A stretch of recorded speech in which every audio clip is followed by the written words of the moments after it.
Portland, Oregon has become a flashpoint for protests, especially around the U.S. Immigration and Customs Enforcement (ICE) facility. Demonstrations here often start peacefully, but can quickly escalate, drawing in activists, federal agents, and local police. On October 2, 2025, protesters gathered to oppose federal immigration policies, fueling a tense standoff. Activist groups, including Antifa, see ICE as a symbol of inhumane policies and regularly organize protests at its doors. Federal agents guarded the building while Portland police monitored from a distance, with journalists and residents watching closely. The media's presence is common, but in such volatile settings, the line between observer and participant can blur. Protesters sometimes block streets or vandalize property, prompting police to use crowd control tactics. This cycle of protest and response often leads to confusion and chaos. On this night, a journalist would find himself at the center of the turmoil, raising questions about the role of media and law enforcement. The journalist at the heart of the night's events was Nick Sorter, a 27-year-old conservative reporter from Washington, D.C. Known for covering protests and political unrest, Sorter streams live updates from the front lines. On October 2nd, he was in Portland to document the anti-ICE protest, filming the crowd and interactions with law enforcement. Journalists like Sorter often risk becoming targets, especially when their political leanings are known.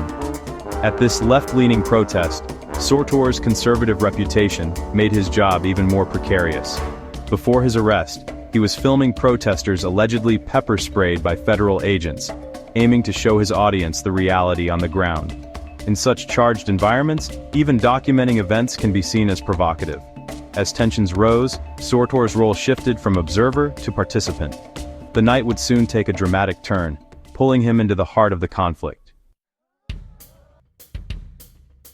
As the protest wore on, tensions escalated.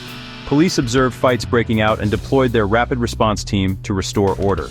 Around 11:16 p.m., officers moved in to make targeted arrests. During this chaos, Nick Sorter was attacked. He claims by Antifa members who pushed him down and damaged his camera. Sorter says he swung back in self-defense but didn't hit anyone. Seeking safety, he approached the police line, expecting protection. Instead, officers arrested him on the spot.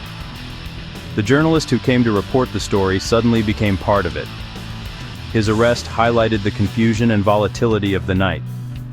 The line between victim, participant, and observer had vanished. After his arrest, Sorter insisted he was attacked and only defended himself before seeking help from police. He was shocked to be arrested, claiming it was a miscarriage of justice. The Portland Police Bureau, however, said their actions were based on observed behavior, not political bias. Sorter was charged with disorderly conduct, a common charge in chaotic protests. Police maintained they were restoring order, not targeting a journalist. The incident became a battle of narratives. Was Sorter a victim or a participant in the disorder? With little clear video evidence, the truth remains contested. The public is left to weigh conflicting accounts from both sides. Sorter's arrest was just one episode in a long-running conflict at Portland's ICE facility. The building has faced nightly protests, sometimes violent, for over 100 days.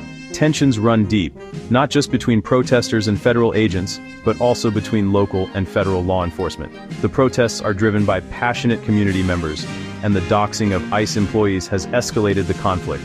The events of October 2nd highlight the risks journalists face and the challenges police encounter in managing unrest.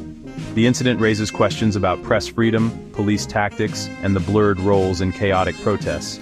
As long as immigration remains a divisive issue, Portland's ICE facility will likely remain a flashpoint.